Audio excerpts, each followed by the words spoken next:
Hello and welcome to the Minds on the Frontline podcast, brought to you by the Frontline Strong Together 5 program.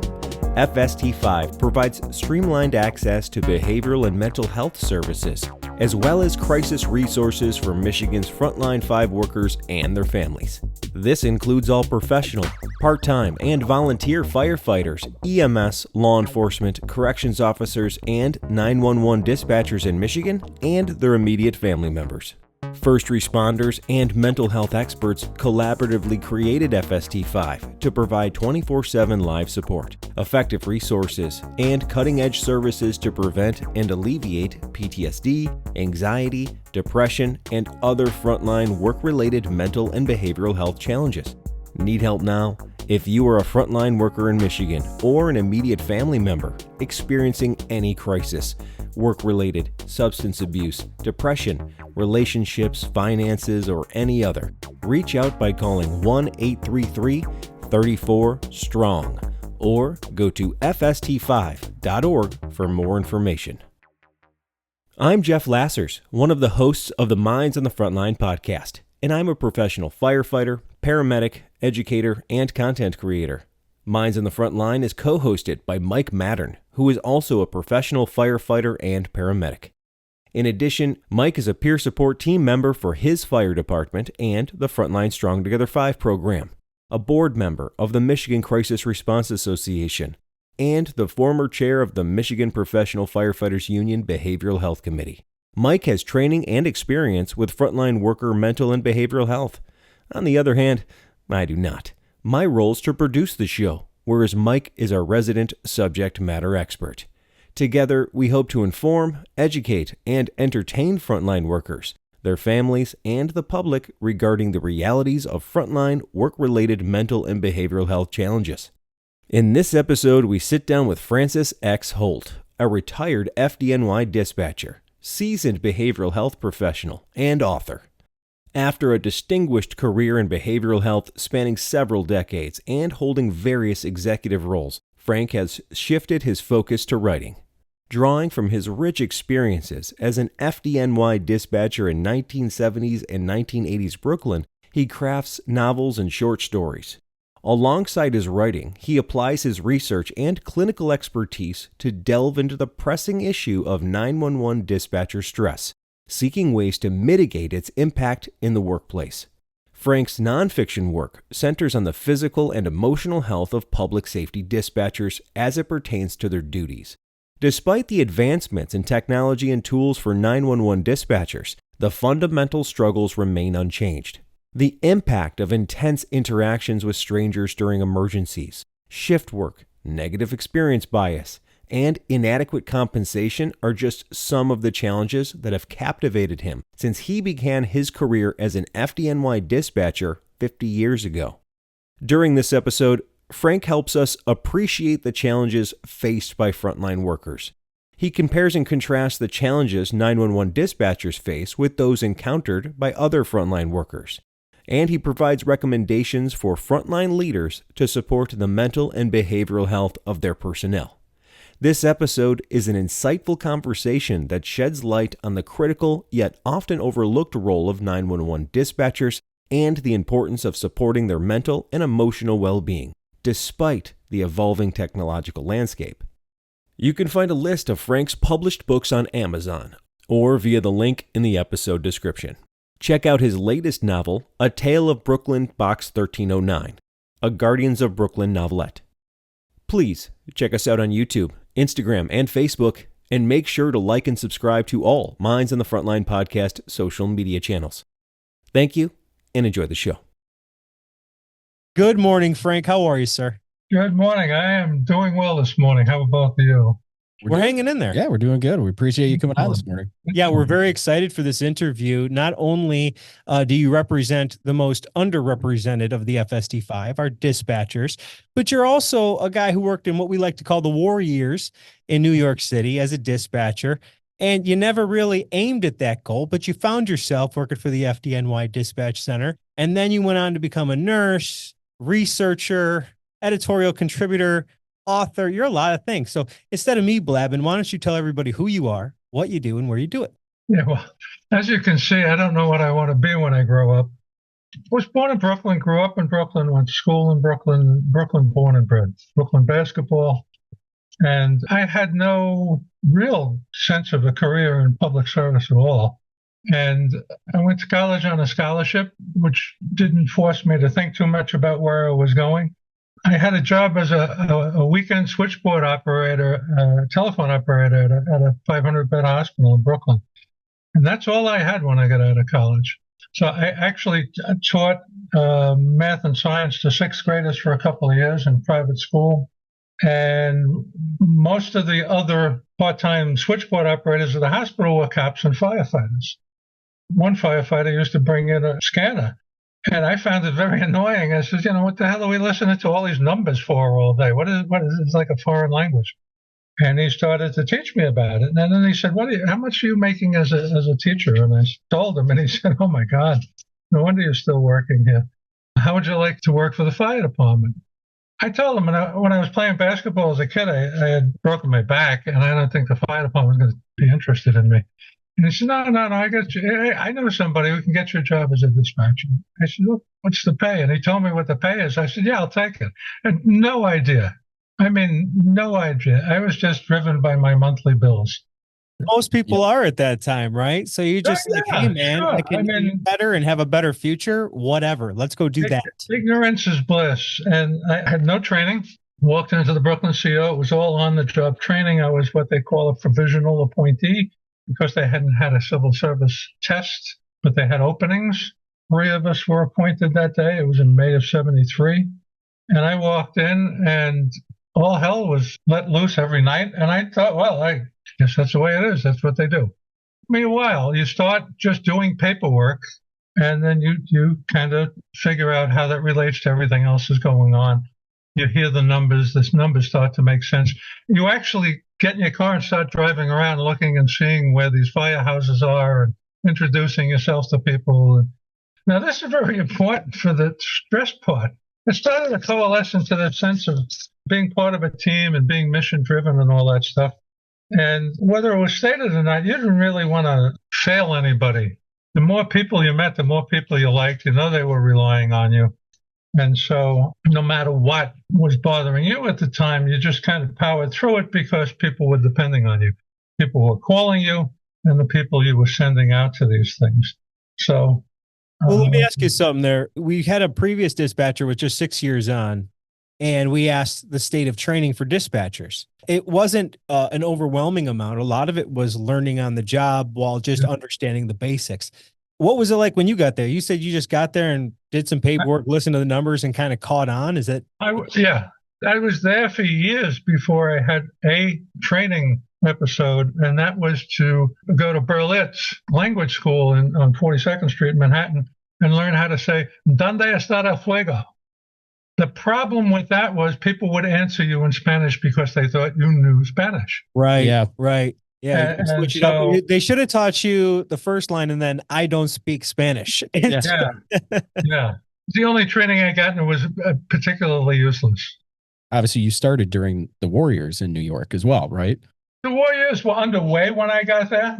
I was there from '73 to '82. It was fascinating and scary, and that was the norm when I walked in. And so I don't know whether it should be this or should be something else. It was always nuts. No, you're talking to 2 fire buffs that are very aware what the Warriors mean. But for our audience, give them a description of what we mean by that. When you say it to a professional firefighter, they know what you're talking about. But you were there. So give everybody an overview what that meant. There were a lot of local laws that conspired to make a lot of real estate more valuable if it was burned down. And there were a lot of people with nothing better to do on a given evening than to burn something down and watch all the firefighters come and try and put out the fire. It was just one fire after another. And I'm not talking about food on the stove or a dumpster. I'm talking about structural fires regularly. I mean, occasionally we would get a slow shift and we really wouldn't know what to do with ourselves. What was a slow shift? How many fires in a day was a slow shift? Well, they were typically 8-hour shifts. There were some 12-hour shifts, but I don't know, 800 alarms.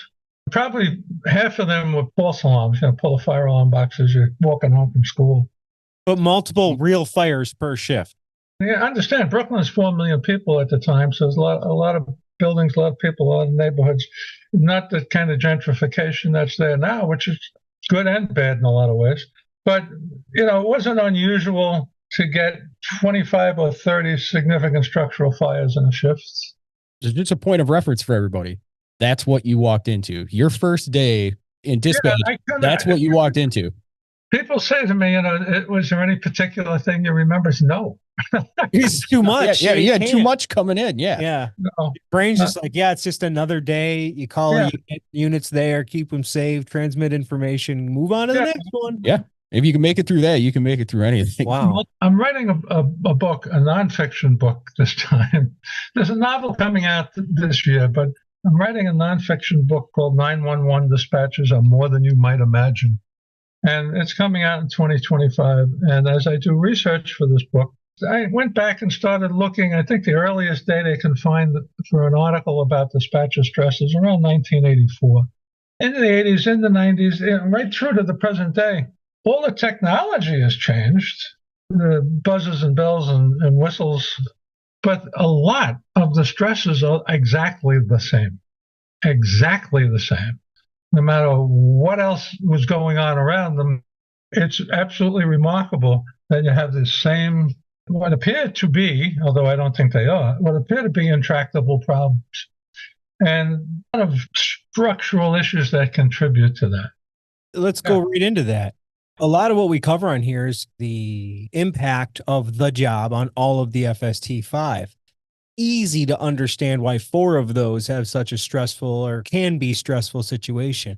Help us understand the challenges faced by 911 dispatchers compared to the fire service, EMS, law enforcement, and corrections, based on your experience. Basically, the issues were and have been and continue to be recognition, although that's getting better. I'm sitting here. Compensation, and this whole idea of those two together being sort of a second citizenship kind of status. The other thing about what happened, I take a call, I get somebody who's in dire straits, and I don't know, did they get him out? Did they not get him out? If I have the time later, I might call a battalion aide and say, what was the story there? One of the things I don't think people have a really good sense of outside the job is anticipatory anxiety. You can't triage all these lights that are blinking in front of you until you answer the phone. You might be on a call that's reporting a brush fire in an open area, and maybe people can see it from 3 directions, and there's a lot of people calling about the brush fire.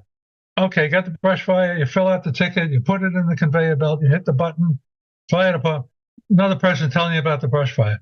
One button after another is a brush fire, brush fire, brush fire, and the next one is a burning dynamite factory, or somebody having an active cardiac event. You don't know what you have until you press the button. And sometimes when you press the button, I'll give you an example. I pressed the button one night and there was a guy threatening to blow up banks. He said there were bombs. And I'm writing like crazy. I'm scribbling. I'm waving for somebody to get me some help. I've seen that movie. I'm just kidding. And I got off the phone with him and they got the cops to respond to however many locations it was, more than 2 or 3 locations. Bombs went off. And the cops had cleared the area and, okay, so I'm thinking, well, that's pretty good, all set. But no, then I start getting phone calls from federal agencies. Tell me more about the caller. The questions were more and more ridiculous. Did I recognize an accent? Could I tell what was in the background? Ask the same questions in 7 different ways, which is an interrogation technique. The next time I see a light blinking, I'm thinking, oh, God, I want to answer that light, but oh, God, I really don't want to answer that light. That's a conflict that a lot of the people I work with would talk about overbears after work, which was a primary maladaptive means of coping. You didn't admit to stress. The first article I wrote about stress when I was out of the fire department was about firefighters and PTSD. I didn't write about dispatchers. I wrote about firefighters. And I got a job in a VA hospital. I was working with combat veterans. And the more we talked about PTSD and the clinical indicators for PTSD, I said, I think I might have had this, and it's not like measles. It kind of hangs around with you. And I wound up writing about the dispatcher and stress, and then it led to a lot of other articles about the dispatcher and stress. But from a physical health point of view, habitual short duration sleep is not good. And I don't know how many of you may have been aware. The Federal Aviation Administration came out with a memo. Air traffic controllers should have 10 to 12 hours off after a shift. Absolutely 12 hours after nights. And we hardly ever got that. We would sometimes get ordered overtime at the end of the shift. You'd sometimes be happy or grateful to take an overtime shift because you weren't making enough money. But I looked at one thing, and it was an article about nurses and nurses who work nights. And basically, no matter how well you eat, no matter how well you attend to other parts of your existence, night shift work is significantly associated with cardiac problems and diabetes. People who work nights tend to snack more frequently. So the structural problems of the job before you pick up a phone, you've got the culture. You really want to help people. You want to do the right thing. You're not sure whether or not you did help somebody. People are getting better at training, but you don't have as much training as you think you need. You don't have much in the way of career pathways. So departments invest a lot of money in recruiting and now training, bringing people up to speed in some places. But keeping them, retaining people requires investment. Your job is not done after you've hired somebody and put them in the seat. You can't guarantee people are staying in the seat either. And it's weird how, in the United States, your ability to create a retirement fund for yourself has decreased dramatically for our frontline workers. And so when you take a lot of those things away and you don't have good retirement, you don't have good health care, well, guess what? You're not going to get people investing their careers in it. It's just not going to happen. And so now we're feeling the effects of that, which is doubling down on what these dispatchers and everybody else are feeling. Well, I think on top of it too, it's like Frank, you were talking about, it's that soup. We got a pot of soup here and we're dropping in. You're afraid to hit that button again because you touched the stove and you got burned. Yeah. Okay. So we drop that in the pot. We drop the your job is to hit a button that shocks you. Yes. Ugh. Pavlov's dog. Talk about that. Now you're dropping in different shift work, lack of sleep. Okay. Now we're dropping that in the pot. Now we're dropping in, like you talked about, we would go out after and start drinking some beers. We drop that in the pot. And all this stuff finally comes together. And a lot of times, like you talked about, that's why we have a lot of problems when people retire, is you're in the middle of it. You don't necessarily have the clearest picture of where you're at.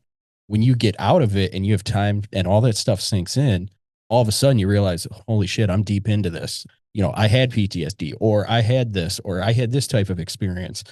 And like you talked about investing in recruitment and retention, I think part of that is reinvesting into the people there, not only to retain them, but I think if you take care of them mentally and you start taking care of some of those structural issues that we just talked about, I think that helps with your retention as much as anything.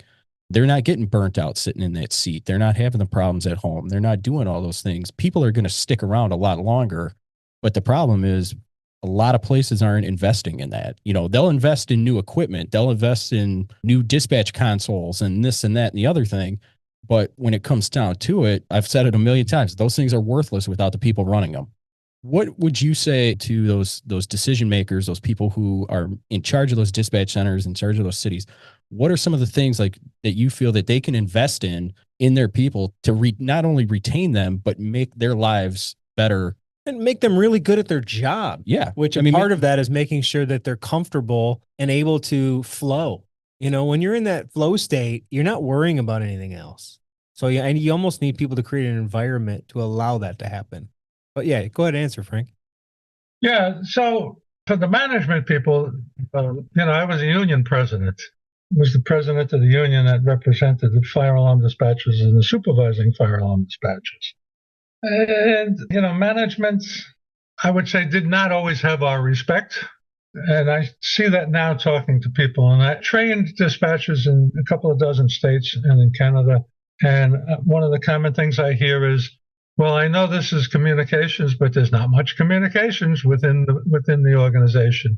We communicate with each other, the people in the field, But don't send out a memo and think that that's going to happen.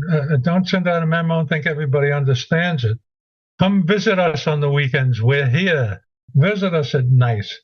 One of the things I heard from a guy I'll never forget, he said, so I made a mistake. I know I made a mistake. I sent the wrong engine or something. It was a longer response time. Nobody was killed, but I made a mistake, and I acknowledge that. But do you know what was going on at the time? And he starts telling me about all the other stuff that was going on. If somebody was calling for resources that we didn't know. Says the other thing is the 10-4 syndrome. Brooklyn, we need shoring timbers here. 10-4. And you shut off the mic, you turn around, you say to the people, where the hell are we going to get shoring timbers? We have no idea who's got shoring timbers in Brooklyn. But you don't want to disappoint anybody. It's, the S on your cape, and you say, 10-4, shoring timbers it is, Right. This guy was telling me all that was going on, and he said, and what really pisses me off is I'm being judged by a bunch of guys in suits that are sitting in much more comfortable chairs than I am, and they have the luxury of pressing pause and saying to each other, well, Marvin, what did you think about that? I don't have that luxury. It's going on in real time. I have all this noise and crap and stuff flying around on me. People calling on the radio asking for additional help, and boxes coming in and sirens over the radio. And I sent the wrong engine. It's plain and simple. I didn't say it's not my fault. I sent the wrong engine. I'm happy nobody died. It was not a big deal. It was just a longer response time, and the officer reported it. Why am I going? It's interrupted my supper, and I wasn't the first to engine. The other guy was. Okay. But the people who are making the judgment on what should happen as a result of this perceived mortal sin were not people who had great fluency in the environment in which the decision was made, in which the mistake was made. So people get promoted away from the job sometimes. They kind of get moved up away from the job. Some of them never really did the job. Dispatching in 1970 is not the same as it was in 1940, right? But there were some guys that's where their background came. They used to ring in bells, which is all what ringing bells was the technology they had. That was fine, but it's not what you got now. So yeah, you bring up a good point, and you're basically describing the same problem that exists between dispatch. It hasn't Everywhere. gone anywhere. When you misdispatch me in the middle of dinner, I'm blaming you. I don't care that you were just talking to somebody screaming. I don't, you know what I mean? I don't even think about it. So you're bringing up a good point, is that just like you used to have the red light problem, we have the automatic, there's a call problem, and it's an inconvenient time. And you're like, I know. I didn't call. I'm just letting you know somebody called me. And so you're like this middle person just receiving the beating from us in a lot of ways. And, man, I got to be nicer to dispatchers. Well, I think like you said, I think you got to show the dispatchers a little grace, because, we're only catching one call. They might have one talking to us and two on the line ready to, Right. going and everything else. We don't know on the other side of that headset what's going on. People have a limit, and they don't want to fight with the other people on the team. And so it frequently gets directed at the callers when you reach that limit. Now, fortunately, you don't reach that limit frequently. But when you do, what do you do with it? You can direct it at the callers, or you can take it to the bar after work. So you're sitting there, you're getting this adrenaline thing. And so you're supposed to be fast, you're supposed to be accurate. And the third thing that people forget about a lot is that you're supposed to be calm. So fast, accurate, and calm. Can you do all those things? So there's a price to be paid for that. There's a lot of adrenaline. And strangely enough, if you're on a run, you're getting up on the rig, you're getting off the rig, you're grabbing your boxer, opening your boxer, you're hauling hose, or you're doing whatever you're doing. You're doing physical things with that adrenaline. And if you're sitting in front of a dispatch console and you got somebody coughing and choking and they're trapped and they're just visiting and they don't know what floor, they don't know the address, you don't have any alley at the time. And so you stay with them until you hear the glass breaking and you hope that they got them out in time. Now you have this stuff running around in you. It's adrenaline, and it wants you to punch a hole in the wall or run a mile. And you know what you have to do? You have to sit there and press the next button and be fast, accurate, and calm. Well, good luck. You got a ton of stored potential energy there, nowhere for it to go. Yeah, and I mean, I can remember, and this is also in one of my books, but the names have been changed to protect the guilty. I can remember a guy who was a wonderful guy, taught me a lot, level-headed, and I see him, fire department's fire. And where is this? Okay. And where is the smoke coming from? And the next thing I hear is, well, what the hell do you expect to come out of a chimney? Bubbles! And he hangs up the phone. Bubbles. Now, it turned out to be a problem because, well, it wasn't a fire, it was a defective oil burner. And you guys know smoke is a problem that's almost worse than a flame sometimes, often. Bubbles had a point. But that, he had it up to here. Yeah. And Bubbles was just the straw that broke the camel's back, and it wasn't. And that just goes down the chain, right? So the people you're dispatching, and being one of them, I've been on my 10th lift assist and my 15th medical call. I've been on a fire today. It adds up real quick, so it's easy to give you crap on the radio for sending me to something that you have nothing to do with. Right. Or my favorite is at like 4 a.m. and I get that, let's call it a low priority medical, also known as the BS medical. Yeah. And I don't like how she dispatched that. I think she's messing. You know what I mean? Like, you create these stories in your head like they're getting pleasure from sending you to it. And it's easy to build up this hate in your gut all day from being one call to the next. Yeah. And, part of that is the lack of understanding. I do think, people talk about ride-alongs. I think a sit-along is a good idea. It is. Yeah, so we do it in our city. The new dispatchers actually come ride with us, and we get that FaceTime with them, and we get to talk with them. And on the flip side, they get to see on our end, our main radio is up in the front. So if we're cooking in the kitchen, it takes us 30 seconds to get to the front to answer up the radio. Well, the dispatchers who don't know this, after 15 seconds are like resending tones out, or did you copy the run? But it's just, even those small things like that, it helps doing that ride along to understand on our side of things how it operates. Do they get paid for the ride along? They get paid for that time? They do. And actually, our new employees also go and spend a day up at dispatch to see what dispatch does. It helps with that understanding of what each person is dealing with. It can't do anything but make it better to humanize two groups that have to work in sync to help the community, because that's our job. It can't do anything but help. Yes. Yes. And so follow up on the adrenaline and you're still sitting. One of the things that's really important, and some dispatch centers have done it, is an exercise room. Or if you can get out and walk around the building, go out and walk around the building 6 or 8 times. You don't have to go to the gym and lift weights. Walking, really important. Yeah, we were just talking to one dispatcher. They put a treadmill right there in the dispatch centers. You could be on taking a call and walking as long as you're not out of breath. I think it's a great idea to do something. Yeah. So the exercise is really important. The other things, I think, particularly the larger departments have a big cadre of dispatchers. You need some consultants. You need a nutritionist or a dietitian.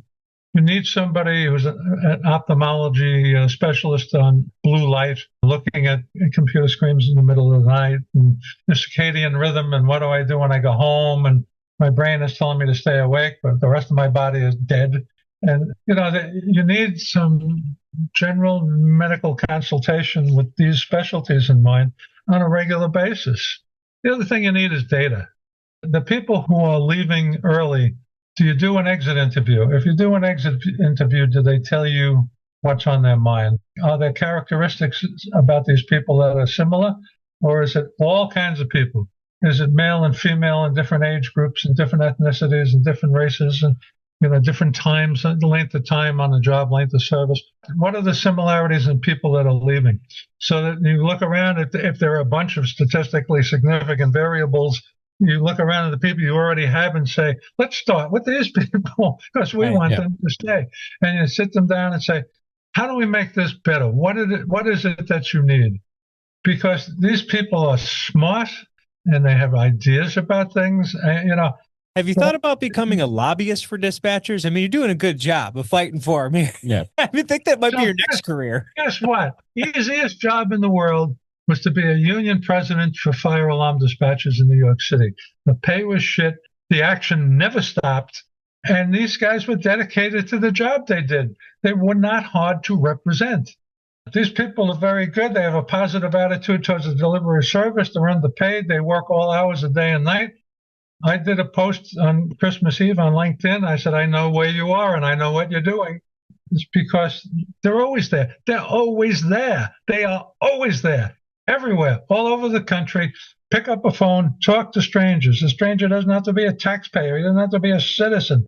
He doesn't have to live in that county where your 911 system is. You're going to do whatever the hell you can do to get him whatever the hell he needs, wherever the hell he is, as fast as possible.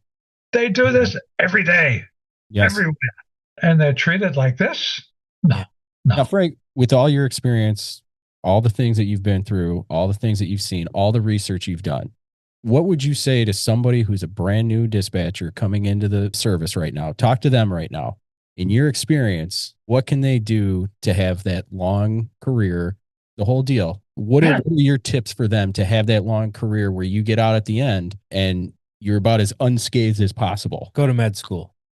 Yeah. To start at the bottom, sleep, exercise, nutrition. You can't emphasize that enough. It's so extraordinarily important, right? Then, whether or not your department wants to pay for you to have training, you should get some training. While you're getting experience, you're also getting certifications. And if you eventually want to go to another department, those things will make you stand out in the pile of resumes, the electronic pile of resumes. Put your own emotional oxygen mask on first before attempting to help others. You have to take care of yourself before you take care of anybody else. And we didn't even talk about the crisis of personal vulnerability tonight, but you should be aware of that going in. When I was in nursing school, they told us, look, when we start talking about cardiology, you might have a chest pain. When you start talking about allergies, you might feel itchy. It's the crisis of personal vulnerability. Because you go to work at a hospital and see sick people all the time, you know all the things that can get you, and you start thinking, oh my God, this thing on my foot, is it going to go right to my brain? And so there's the same crisis of personal vulnerability with dispatchers. Equip yourself for that, whether or not they want to equip you. Equip yourself for the idea that you're going to be dealing with people that are in dire circumstances. That doesn't mean that the world is entirely dangerous. I know people who won't go home on a highway because they know the statistics about the number of people under the influence after 8 o'clock at night. And so they take back roads and take them 20 minutes longer, but they feel safer doing it. Are they any safer? Maybe. I don't know. But you make these decisions when you're equipped with information and emotional preparation. In terms of thinking about horrible things, 45 years ago, I knew a therapist who asked his patients to think about horrible things because it would help them develop emotional muscle. Because they had to be somewhat stable to think about horrible things in the first place. But that was his theory. I think you demystify stuff if you talk about it. That's the emotional issues. That's the dietary issues. That's the sleep issues. That's, my eyesight seems a little funky since I've been looking at the screen for 10 years. It can be a scary world out there, but look at the odds. Look at the odds. Prepare yourself physically, prepare yourself emotionally, because the job drains you in both of those arenas. And people don't think about that. They say, well, you're not running into any burning buildings or anything, so what the hell's your problem? There's a lot of stuff going on. Right. A lot of stuff going on. Well, finally, they're acknowledging it by having their own TV show. Yeah. I mean, they are recognizing it, at least culturally. They recognize that, there's drama there. Let's capitalize on that. Yeah. Now, that does seem like, but at the same time, it's not that cringe because they're getting attention. They're recognizing the intensity of taking 911 calls. And it isn't about taking one call. It's about taking one call after another, after another, after another at horrible times, because you can work 8 to 12-hour shifts in the middle of the night and then be forced, like you said, in the next shift for a daytime. Now your brain's all jacked up You do that for 25. Or to work your second job because you can't make it Right. on your Yep. Yeah, because welcome to 2024. You got to have a side hustle just to have a family. With everybody's working. I'm going to put my 3 and 5-year-old to work soon. I taught them how to push a lawnmower the other day. I'm like, it's a little dangerous, but they'll get it. But Hashtag dad of the year. right. So It's a little more yeah, it's dangerous just if you're an EMT.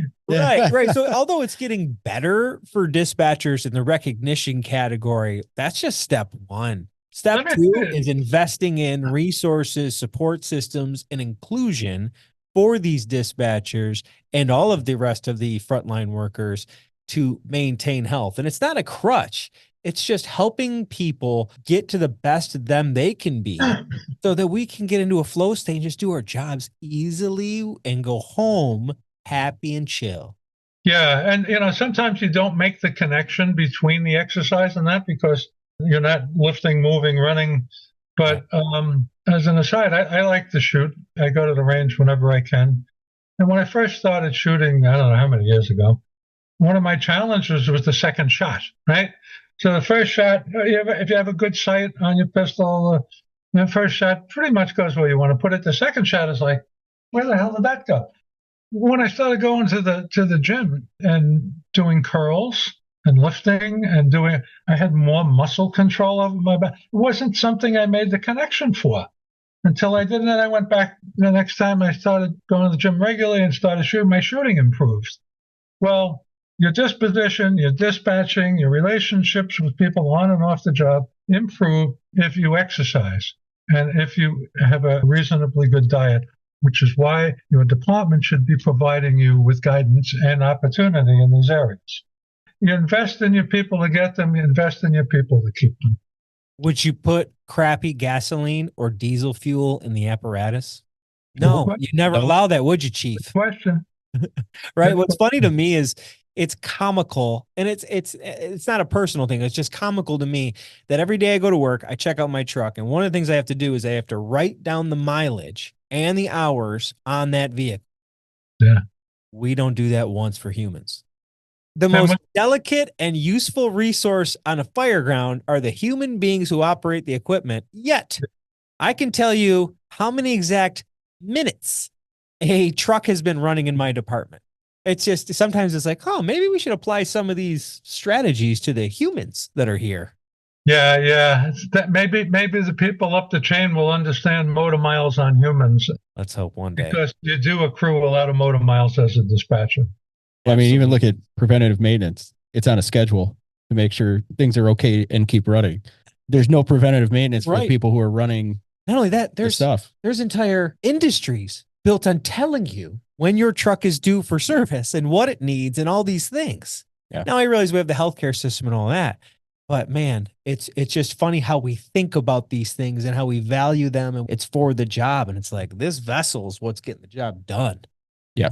The people. Yeah. When it boils down to it, it's the people. Yeah, just like everything else, the dispatchers, Yes. the firefighters, the cops, the sheriffs, the EMTs, everybody, EMS, medics, and the corrections officers, everybody. Talk about being stuck in a box and being underappreciated. That's our next group to really put a spotlight on. You dispatchers are great, but man, it's easy to forget about the corrections officers being a part of this as well. Well, I didn't mention this, but part of my career as a counselor was in jails and prisons. I tell people I spent 10 years in jail. Right, that's plenty. You did your time. People look at me and say, but I got out every day. Yeah. Every day that I was there, I walked Work out. release. Good behavior. Well, get out, bad behavior. But that's a group of people that they have a really, really tough job. Yeah, absolutely. The opposite side of the coin that's pressing the button is that after you finish talking to somebody and they've yelled at you about the firefighters running through their tomato plants or whatever, you can just hang up. They're gone. I try to reframe that with people who got that freaking guy all about the tomato plants. And I say, but he's gone. He's gone. He's not. Yeah, he's not in your face. He's gone. This is your domain. Press your next button. Maybe you'll get somebody happy. Choose what's bothering you in that moment. They're not there. You're choosing to think about them. They're gone. You put that. You're in charge of how you feel. That's right. And a lot of people haven't been trained to realize they have that power. Yeah, that was a big one for me growing up. Like I was in my 20s. I'm like, oh, I guess I am really in charge. It's not their fault I'm mad. I'm choosing to be mad about something else I have no control over. So it's an interesting thing that we all need to kind of adopt. And for certain kinds of managers who say, you're back on the trial, you're off the release time, you say, okay, you don't let other people dictate your emotional response. You've been around a lot of firefighters then, if you know not to let them. Yeah, not to let them get to you. Don't go for the bait. And Exactly. the people who are going to be accurate, fast, and calm realize that they can help contribute to that triad by getting exercise, by getting sleep, by good nutrition. Make it easy on yourself. And the payoff is pretty remarkable. It's really worth it. Absolutely. Frank, this has been amazing. We've had a great conversation with you. I hope to have you back in the future. Please tell everybody about your upcoming books, all your publications, where they can find you. So the novels are a series of books called The Guardians of Brooklyn. The first one, that's the name of the book. The second one is Don't Blame Brooklyn. The third one is Brooklyn Hellfire. And it's all about dispatchers in the 70s in Brooklyn and the kinds of stuff that they get mixed up in politically, illegally, and allegedly, yeah. Fictitious stories, loosely based in reality, would you say? I would say it's not ripped from the headlines because it's 50 years ago, but the statute of limitations has expired. The fourth one is in editing right now. It doesn't have a title yet, but I'll let everybody know when it does. I also had a nonfiction book out there about, it's called Have I Got a Story for You? It's about writing your resume for police, fire, and EMS people. And the next one for 2025, and as I said in my email, it keeps getting bigger because there's more and more stuff I find to write about, is 911 dispatches are more than you might imagine. And that will be coming out next year. And I'm trying to keep it under 500 pages. Well, we'll definitely have you on to come talk about that, because I think that's going to be awesome. Where can they find these books? Amazon. Okay, perfect. Amazon. I have an Amazon page, and I did write a textbook way back when called Emergency. 1991. I found it. Yeah, Emergency Communications Management, and it's almost quaint looking at it now. It's funny that you could tell what era it's from based on the binding. I thought I was like, oh, this is just a cool looking book at this point. Yes. It was published by Fire Engineering Books. And they're still around and still one of the bigger publishers in that industry. So you were they did a good job. I had great editing and great advertising support. They did a really good job. The one thing that's in that book and there are a number of things that are still applicable 40 years later, but there's a lot in that book about stress. And even then, and I didn't know it. No, it's just like, well, this is something I should include. Like people talk about it once in a while, and it really, I'm the one who should be aware of this. I was treating stress in veterans and talking about stress in firefighters. I didn't know about it until one day I went, holy moly, I've got that. Yeah, exactly. Yes. Yeah, it's funny how that works out. Well, check out the episode description for links to Frank's Amazon book page, and please check out his stuff. Thanks. Thank you so much, Frank, for coming on. Thanks for having me. Appreciate it. Bye-bye. Thank you for joining us in the Minds on the Frontline podcast. We hope everyone enjoyed this episode. We have more great content coming out soon. You can find a list of all of Frank's published books on Amazon or via the link in the episode description. Please check us out on YouTube, Instagram, and Facebook, and make sure to like and subscribe to all Minds on the Frontline podcast social media channels. Thank you for listening to the Minds on the Frontline podcast. Have a great day.